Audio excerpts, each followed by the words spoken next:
தமிழ் திரைப்பட தயாரிப்பாளர் சங்கத்துக்கும் பெப்சிக்கும் நடக்கிற முரண்பாடு ஒரு அர்த்தமில்லாத ஒரு பிரச்சனையாக எங்களுக்கு தோணுது. ஏன்னா போன மாதம் ஒரு பிரச்சனையை சொன்னாங்க, என்ன காரணம்னு. 15 நாளுக்கு முன்னாடி ஒரு பிரச்சனையை சொன்னாங்க, என்ன காரணம்னு. போன வாரம் ஒரு பிரச்சனையை சொன்னாங்க, என்ன காரணம்னு. நேற்று முன்தினம் ஒன்று சொன்னாங்க, நேற்று ஒன்று சொல்கிறாங்க. அதனால் உண்மையாகவே விளக்கம் கொடுக்கறதுக்கு எங்களுக்கு ஒரு கடினமான சூழ்நிலை இருக்குது. ஆனாலும் என்ன நிலைப்பாடுங்கிறத நான் அவங்களுக்கும் உங்களுக்கும் உங்கள் மூலமாக எல்லாருக்கும் தெரிவிக்க விரும்புகிறோம். பெப்சி எந்த ஷூட்டிங்கும் நிறுத்த விரும்பலை, யாரோட படப்பிடிப்பும் நாங்கள் நிறுத்தலை. யாரெல்லாம் எங்களோட ஒர்க் பண்ண விருப்பப்படுறாங்களோ அவங்களோட ஒர்க் பண்ணுவோம் அப்படின்னு நாங்கள் தெளிவாக சொல்லிட்டோம். ஒர்க் பண்ணாதவங்கள போய் நான் எங்களோட ஒர்க் பண்ணணும்னு சொல்லவும் இல்லை, ஒர்க் பண்ணுறவங்கள நாங்கள் ஸ்டாப் பண்ணவும் இல்லை. இதுதான் இப்போ எங்களோட நிலைமை. இப்போ அவங்களுடைய கூற்றுப்படியே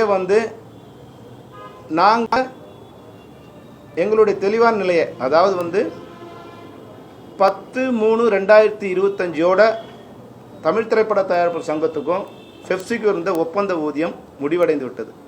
அந்த ஒப்பந்தம் முடிஞ்சிடுச்சு. அதை ரெனியூவல் பண்ணணுங்கிறதுக்காக 3 மாதம் முன்னாடி இருந்தே சார் மறுபடியும் லேட் ஆகிடும், முடிஞ்ச பிறகு ஆரம்பித்தா லேட் ஆகிடும் அப்படின்னு நாங்கள் போன நவம்பர் டிசம்பர்லேருந்து நாங்கள் சொன்னோம், சார் இது மாதிரி இருக்குது, சம்பள பேச்சுவார்த்தை ஆரம்பிக்கணும், முடியுதுன்னு சொன்னோம். அவங்க அதை பற்றி எந்த இதுவும் எடுக்கல. வேறு சொல்லியிருக்கேன் உங்களுக்கு தனுஷ் பிரச்சனை மறுபடியும் அதே சொன்னால் தேஞ்ச ரெக்கார்டு மாதிரியே இருக்கும். தனுஷ் பிரச்சனையிலேருந்து அந்த நடப்பு தயாரிப்பாளர் சங்கம் இது மாதிரி பல்வேறு பிரச்சனைகளில் அவங்க என்ன பண்ணாங்க, அவங்க தான் முதல்ல ஒரு அறிவிப்பு கொடுத்தாங்க. ஏன்னா எல்லாமே என்ன ஆத்தன்டிகேஷனோ நான் உங்களுக்கு சொல்கிறேன்.